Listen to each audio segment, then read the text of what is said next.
Bom dia, meus amados irmãos, a graça e a paz do nosso bondoso Deus, o amor do nosso Senhor e Salvador Jesus Cristo esteja em cada um de nós hoje e sempre. Vamos ao estudo da nossa lição de hoje. Lembremos que esta semana nós temos como título da lição falando das coisas celestiais, né? É um termo que Cristo disse quando falava com Nicodemos, dizendo a ele que ele tinha dificuldade de entender as coisas terrenas, entender aquilo que Cristo falava quando usava as figuras das coisas terrenas, e que ele não compreenderia as coisas celestiais se primeiro ele não compreendesse aquela linguagem que Cristo estava tentando ensiná-lo, usando as coisas terrenas, né? E então, hoje, na terça-feira, nós temos mais duas perguntas dessa lição, desse ensinamento poderoso, espiritual, que Jesus Cristo estava passando para Nicodemos, né? Para que ele entendesse. E a pergunta 5 de hoje diz assim: ao falar de condenação, o que falou Jesus sobre o julgamento de todos os homens, inclusive os príncipes do Sinédrio, como Nicodemos, né? Contrariando as crenças do mestre Nicodemos. O que Cristo falou ali que contrariou, né, a ele? Ou contrariava o que eles faziam, né, a partir do Sinédrio, o que eles pensavam, o que eles defendiam como crença. Então, no capítulo 3 de João, versículo 19, diz assim: Cristo disse assim: este é o julgamento. A luz veio ao mundo, mas os homens amaram mais as trevas e não a luz, porque as suas obras eram más. Então, Cristo já está dizendo para Nicodemos que o julgamento já está posto. A base de todo julgamento, né, o princípio, né, o princípio mais importante de todo julgamento, porque dentro de um julgamento há muitas nuances, né, há muitas facetas dentro de um julgamento, há muitas fases, né, e há muitos detalhes a serem vistos no julgamento. Aqui, por exemplo, nós sabemos que os homens serão julgados pela lei da liberdade. Esse é mais um ponto quando se fala de julgamento. O homem será julgado com base em quê? Na lei da liberdade. Está lá o apóstolo Tiago ensinando isso aí com muita objetividade. Nós sabemos que o julgamento também será realizado com muita justiça. E que para isso o Senhor confiou todo o juízo ao seu Filho, porque Ele é o Filho do homem. Ou seja, quem vai nos julgar é alguém que conhece a nossa condição na própria carne. Não é alguém que desconhece a nossa dor, o nosso sofrimento e a nossa dificuldade. Então, o homem religioso, no caso aqui Nicodemos, né, que está aqui no contexto direto, que não tinha o discernimento espiritual para entender essas nuances, essas facetas, essas condições, essas características todas que compõem um julgamento, principalmente aqui o julgamento de Deus, o juízo de Deus que é perfeito, que é justíssimo, né? Eles vão ter essa dificuldade para entender quando Cristo diz, este é o julgamento. Ele está dizendo, essa é a base de todo julgamento. Então, os homens serão julgados por muitas coisas que eles fazem, principalmente se ele é julgado por coisas boas que ele faz, com certeza, o bem será visto na sentença final. Se ele é julgado e pelas coisas más que ele faz, com certeza, ele será lembrado da sua maldade na sentença final. E outros textos bíblicos, por exemplo, tem um texto que diz claramente que quando Cristo retornar nas nuvens dos céus, ele vai trazer a sentença, ou o galardão, o prêmio, o salário, né? Para dar a cada um segundo as suas obras. A Bíblia apresenta apenas dois tipos de caminho, dois tipos de obras. as obras boas e as obras más. Um grupo que está à direita, e ele vai dizer, vinde, bendito do meu Pai, entrar no reino e possuir, né, tal. E vai dizer ao outro grupo, que vai receber outro tipo de galardão, não vos conheço, vocês que praticam a iniquidade, a maldade, né, apartai-vos de mim, Cristo vai dizer. Então ele traz dois tipos de galardão. O primeiro galardão é a vida. Aqueles que foram sentenciados, foram absolvidos e receberão a vida. E o segundo galardão é aqueles que foram sentenciados, condenados e receberão, obviamente, a morte eterna, né? Vai morrer para sempre, vão deixar de existir.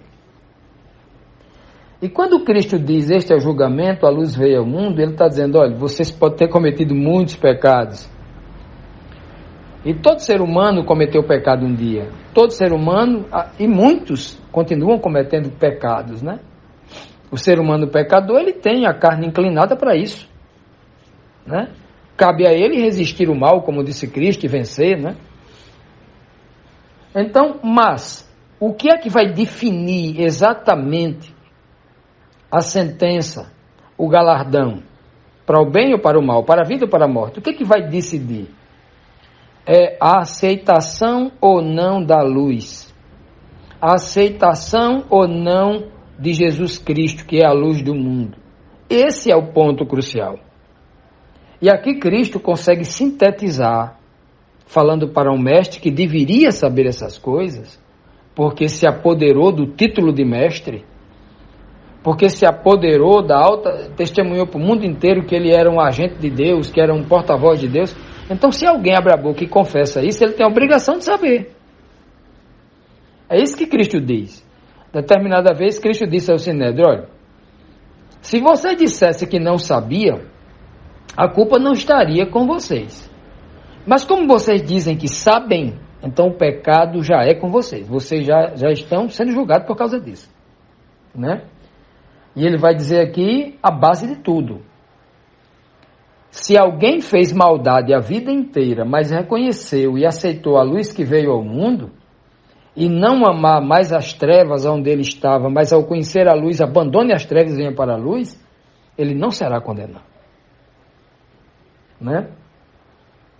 Mas se eles, vendo a luz, continuarem a amar as trevas e não querer sair das trevas, como diz Cristo nesse texto, então eles amaram mais as trevas do que a luz, né? Por quê?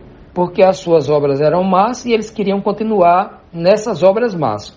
Eles amavam fazer a maldade.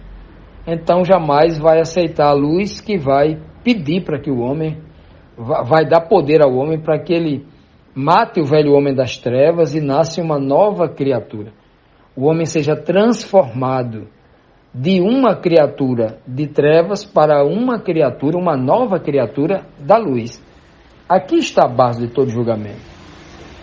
Se alguém quer entrar na vida eterna, ele tem que fazer também, ele tem que fazer o auto-julgamento, ele tem que julgar essas coisas. Ele tem que julgar entre as trevas e a luz e escolher a luz.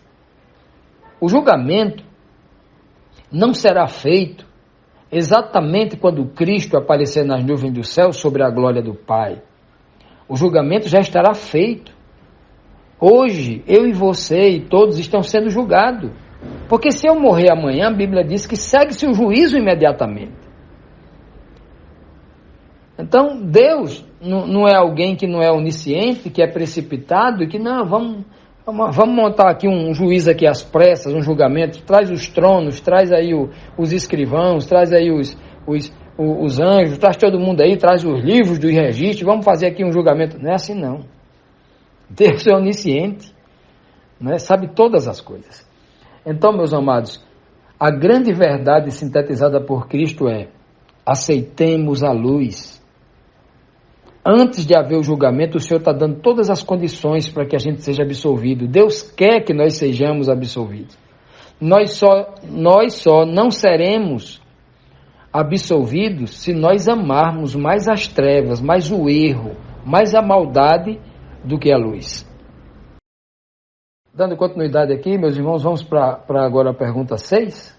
né, a segunda pergunta de hoje, terça-feira, que nos diz assim: o que impedia o grande teólogo Nicodemos de entender as simples e diretas palavras de Jesus Cristo? Porque realmente Jesus Cristo, com ele, apesar de ter falado com uma certa profundidade espiritual, Cristo foi direto. Cristo sempre falava frases curtas, mas muito objetivas, né? Para que o homem pensasse, sempre estimulando no homem o espírito, a razão, que ele procurasse fechar os olhos e ouvir o que o espírito falava à sua mente. Essa é a grande luta, né? Sempre foi a grande luta, né?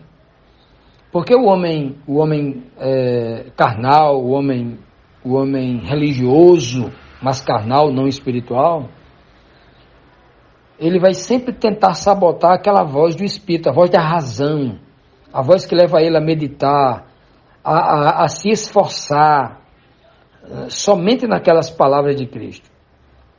O homem religioso, carnal, ele sempre vai silenciar aquela voz de Cristo e vai tentar buscar explicação para aquilo na voz dos homens.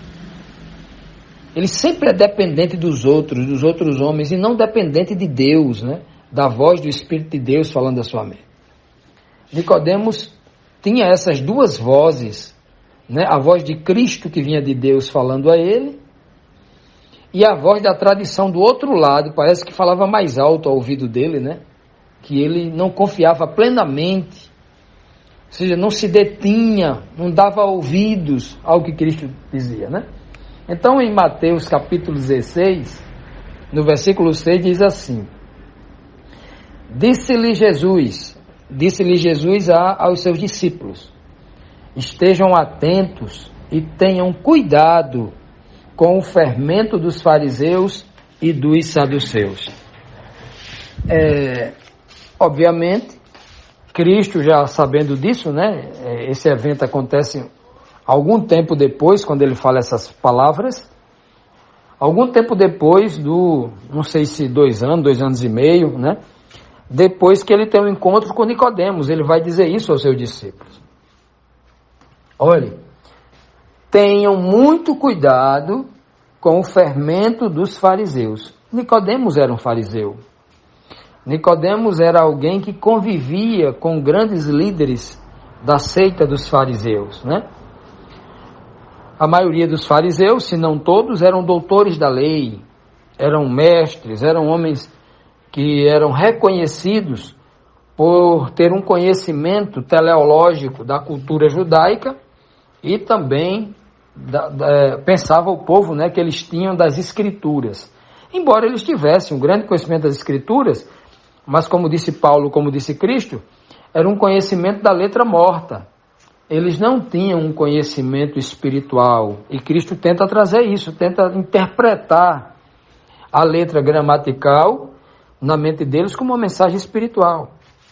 Essa é a grande luta, né, de Cristo, dos apóstolos, né, principalmente os apóstolos Paulo, apóstolo João, né, Pedro também vai citar essas questões. Então, irmãos, quando Jesus diz aqui, né, para os seus discípulos, olha, tomem cuidado com o fermento dos fariseus, era a dificuldade que Nicodemos tinha.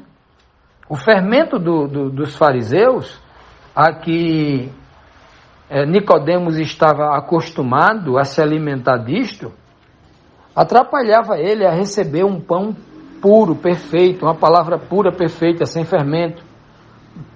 O pão ázimo que Cristo estava oferecendo ali a ele.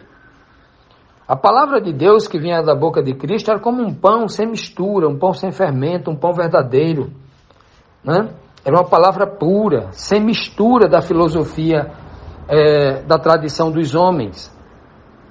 Uma palavra pura, ela não pode ser acrescentada e nem pode ser retirada. Quando você acrescenta a filosofia humana à palavra de Deus, isso é chamado de fermento. Ora, é muito simples. Você pegue um pão, faça uma massa de pão e coloque o fermento nele. Você vai ver que o pão vai inchar. Significa o quê? Que aquele pão cresceu, aquilo só é massa? Não, é fermento. Ele vai estar oco por dentro. Ele vai criar um espaço, um ar entre ele. Então ele incha, dando parecer que ele é algo que ele não é, ou seja, é algo falso, é algo mentiroso. Isso é que é o grande símbolo do fermento. O pecado faz isso com as pessoas incham. Porque a cobiça no coração do homem faz ele achar assim, eu sou o mais inteligente. Ele inchou achando que tem inteligência, mas não tem. É só ar ali, é ar. Como um baiacu, né, que você começa a coçar, é um peixe, né, que você começa a coçar a barriguinha dele, ele começa a inchar. Ele não é aquele tamanho não, ali é só ar. Ele incha, ele infla, né. Aí você diz para a pessoa assim, para um falso crente, né, diz para ele assim, rapaz, você é sábio. Você é o maior dos mestres. Aí ele infla, né?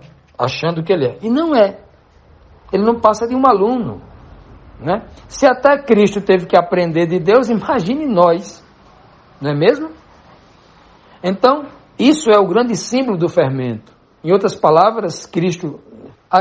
na verdade, nessa palavra de Cristo, nós precisamos meditar mais ainda, porque nós podemos tirar inúmeras informações, inúmeras inspirações, inúmeras revelações.